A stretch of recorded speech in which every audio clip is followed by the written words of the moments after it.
Y lo hacemos con Pilar Sánchez Vicente, ya será conocida por todos ustedes. Presenta Madrebona. Bienvenida, Pilar, ¿qué tal? Bien, encantada de estar aquí, como siempre. Viene ahí el libro también. Y bueno, viene con alguna cosa. Ah, sí, yo no claro. sé si lo sacamos o lo vamos viendo durante la entrevista. Viendo. Porque, de primeras, yo tuve que tirar el diccionario porque buhonero. Esto es un concepto que yo no sé si la gente sabe lo que es. Bueno, yo ahora ya sí.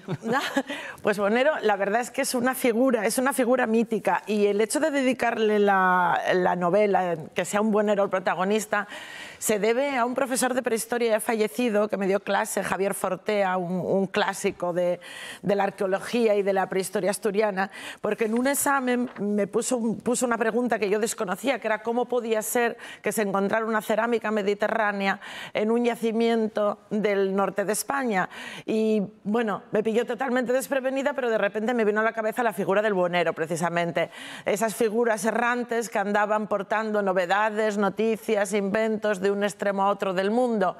Y bueno, pues aquí un sobresaliente y dije yo, algún día tengo que hacerle una novela de un buhonero. Bueno, esa pieza de cerámica del examen es un poco el viaje que hace Ecro, el protagonista. Exacto, él viaja, bueno, él en realidad es cretense, todo parte de un cataclismo enorme en Creta, donde acaban de llegar precisamente los nuevos adoradores de unos dioses que son El, Baal y Hadad, absolutamente diferentes de ese culto que tenían a la diosa madre primigenia, y bueno, ahí matan a toda su familia. Al final él acaba en manos de una nave cananea, donde lo convierten en esclavo, lo sodomizan, vive mil aventuras, hasta que al final logra escapar, llega a Iberia y remontando el curso del río Ebro llegará a Madrebona, que es una playa de Asturias y una playa que está en Perlora, por si alguien no lo sabe.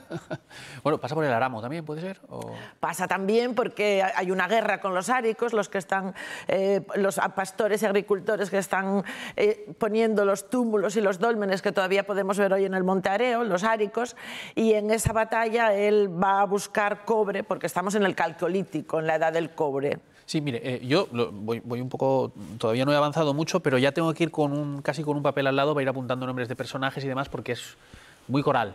Es muy coral, pero bueno, también tiene adelante un nomenclator para que no se pierda la gente, y tiene también un mapa muy guapo, un mapa lleno de ilustraciones y de figuras también míticas de la época para no perderse. Voy a poner aquí para que se vea el libro si lo quieren captar nuestros compañeros. La verdad es que es un libro de aventuras, pero también, yo he apuntado, con mucho sufrimiento. Porque estamos hablando de una época de hace 6.500 años en lo que, yo lo digo así, no sé si se me entiende, que la vida no valía nada. Claro, la vida no vale nada, y además hay que darse cuenta que cualquier mínima lesión puede producir una infección y puede llevar la muerte. Es un momento, van descalzos, al final crían una costra casi como un zapato en el pie. Él es una figura que viaja llena de bolsitas, por eso, me preguntabas qué era esto, por eso quien vaya a las presentaciones iniciales se llevará una bolsita de yute con romero de Creta, de donde es él, y aquí se puede ver el sello que va a tener en la novela. Yo con cada novela hago un sello, y este es un sello del pico asturiense, que tiene protagonismo en la novela, porque bueno, es un poco como la actualidad, ¿no? Por un lado puedes tener en Guatemala las tribus indígenas mayas, y por el otro tienes en Japón la tecnología más absoluta.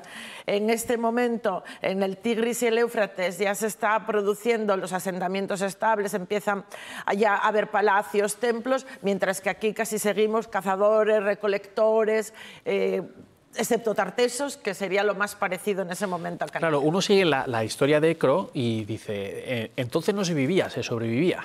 Evidentemente, se sobrevivía contra todos los elementos, contra la propia naturaleza, contra los enemigos. Un enemigo era cualquiera que se presentara, enemigos eran los animales. Se andaba por el bosque, los osos, los lobos, cualquier percance podía suponer la muerte. Sí, y luego también destaco la importancia de las mujeres en esta novela, ¿no? Por ejemplo, la madre de Ecro al principio da su vida por él, la importancia de Kamala, que le enseña a coser, que luego es importante para su labor como buhonero, ¿no? La mujer está ahí, es decir, porque, mira, hace poco, hablando de un libro que vino aquí, la ilustradora del libro, era un libro de cuentos, ay, no me sale el nombre ahora, es esta Ángeles Caso. Sí. De Ángeles Caso decía, no hay libros de dinosaurias, pero las dinosaurias han estado ahí. Es que las mujeres han estado y están, es decir, no se les puede obviar y son muy importantes. Desde el principio de los tiempos. De hecho, Madrebona es el nombre de la playa, pero también es el nombre de la tribu y es el nombre de la chamana de la tribu. Y es uno de los muchos nombres que adopta la diosa, porque en esta novela introduzco a la diosa mama, la diosa madre, la Pachamama de todas las culturas, la diosa primigenia. La introduzco con voz, con una voz epifánica que va ella adelantando acontecimientos. Es una diosa que tiene voz propia. Y en cuanto a la importancia de la mujer es lógico, porque tú imagínate un mono que baja del árbol, una tribu lo que necesita son manos, lo que necesita son gente. Esa tribu necesita ser un número suficiente para poder cazar, para poder defenderse. ¿Y quién pare? Somos las mujeres las que dan la vida. En ese momento, en ese primer momento, ese mono que baja del árbol entiende que la diosa tiene que ser mujer. La diosa tiene nombre de mujer porque es la que realmente garantiza la reproducción de la especie. Sí, fíjese, en el principio de los tiempos la diosa era mujer y la evolución fue a un dios hombre, es curioso. Efectivamente, y eso es lo que se recoge en este libro, cómo se da el paso de esa cultura más de la naturaleza primigenia a lo que es ya una cultura, en este momento del cobre, se ve cómo entra el bronce, del hierro, pero es un momento muy guapo porque, por ejemplo, hay 3 cosas que aparecen y que sin embargo no van a tener nombre. Los palacios, las ruedas y los perros. No van a tener nombre porque vamos a ver lobos domesticados, vamos a ver residencias de basileos que empiezan a tener una importancia, vamos a tener una serie de cosas que están naciendo, un disco al que se puede acoplar un eje y rodar y poner un carro, pero eso son innovaciones que surgen en este momento. Claro, hablamos casi de una revolución industrial hace 6.500 años. Claro, imagínese. Es un momento fantástico, es un momento donde el mundo da la vuelta.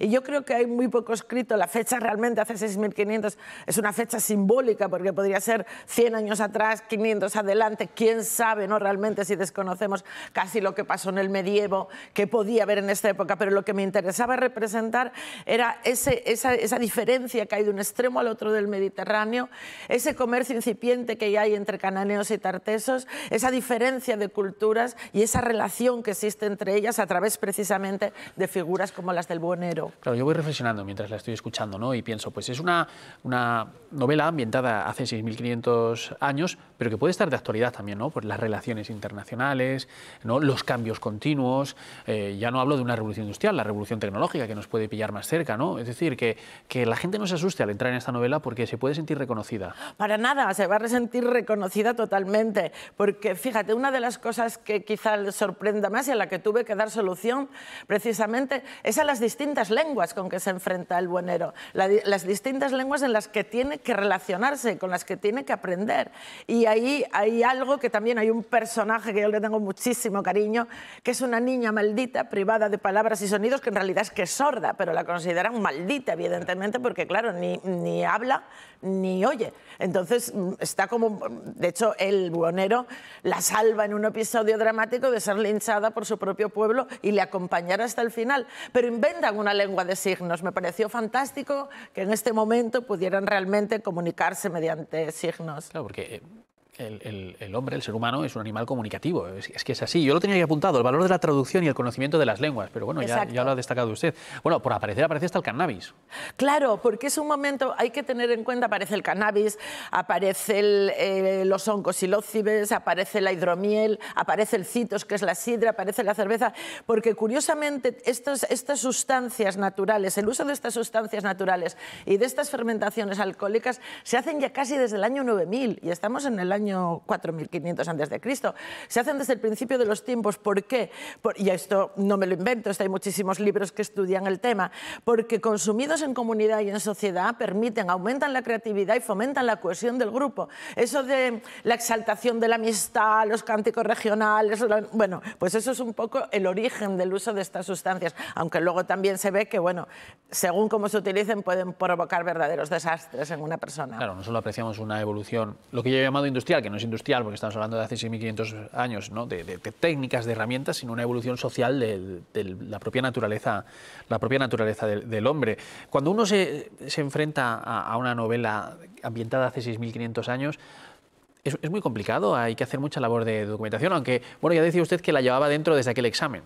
La llevaba dentro desde aquel examen y hay que hacer mucha labor más que nada de arqueología, porque claro, es un momento, no es como escribir en el siglo XVIII, donde tienes cuadros, tienes obras escritas en ese momento, tienes protocolos notariales, actas. Claro, aquí no tienes nada, aquí tienes la arqueología pura y dura, que además, cada vez que entras, cada vez que hay un nuevo descubrimiento, se retrotrae, porque pensamos que nacimos de repollo y berza, pero cada vez que hay un nuevo descubrimiento arqueológico. ¿Quién nos iba a decir Göbekli Tepe, que era de 9000 años antes de Cristo y es un santuario impresionante? Entonces, realmente yo creo que la fecha se va a ir atrás cada vez más, se está yendo atrás cada vez más. Bueno, sí, mire lo que está pasando con Santa María del Naranco ahora y Ramiro I, ¿no? Que todo se reinvestiga, ¿no? También hay, bueno, hay aspectos, yo no sé si intencionados o que salen solos, que nos llevan también a ciertos personajes mitológicos, ¿no?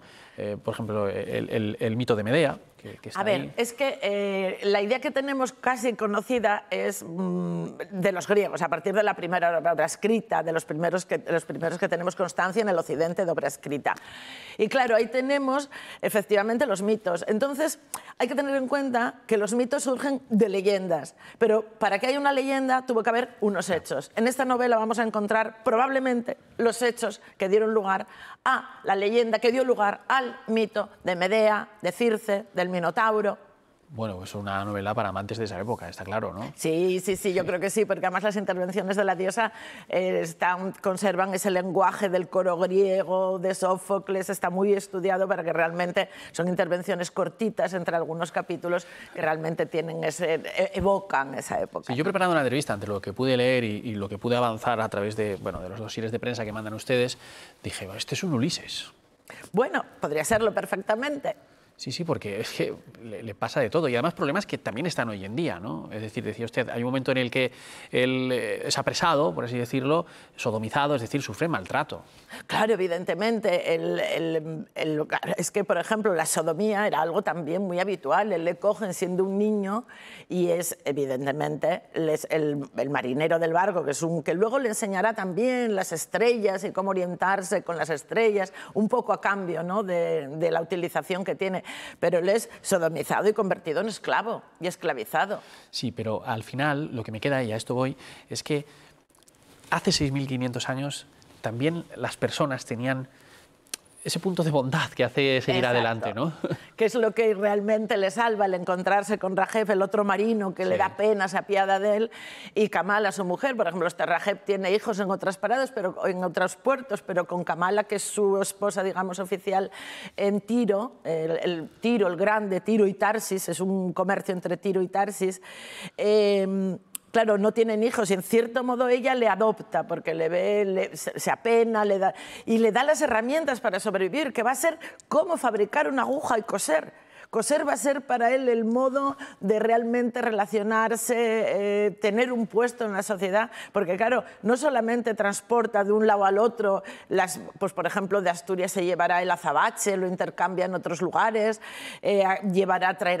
traerá fíbulas de cobre, pero sobre todo él va a poder hacer agujas de asta y con eso coser pieles, coser escarpines, coser todo tipo de... Y todo esto sin ave y sin GPS, y sin autopistas y sin nada. Fíjate tú, pero es que era así. Claro. Realmente se orientaban por las estrellas, por el musgo de los árboles que indicaba dónde quedaba el norte. Claro. La verdad es que es fascinante. Para mí me resulta una época fascinante. Bueno, es fascinante y lo pueden leer en Madrebona, que es la última novela de Pilar Sánchez Vicente, que está estupenda. Una última pregunta. Bueno, ahora estará promocionando el libro, pero no sé si tiene algo ya en el cajón. Bueno, el año que viene espero que nos veamos aquí. Tengo otra que además es un proyecto que hice con Rodrigo Cuevas y que sacaremos por esta fecha, también para abril. Y esa va a ser una novela impactante. Y ahora estoy escribiendo otra porque de escribir nunca se para. No para usted. Bueno, pues aquí le esperamos porque no ha sido la primera vez que viene y ojalá que no sea la última. Ya quedamos para el año que viene. Esto ya queda la cita hecha. Cerrado. Pues nada, Pilar, enhorabuena. Muchas gracias. Muchísimas gracias a vosotros. Gracias.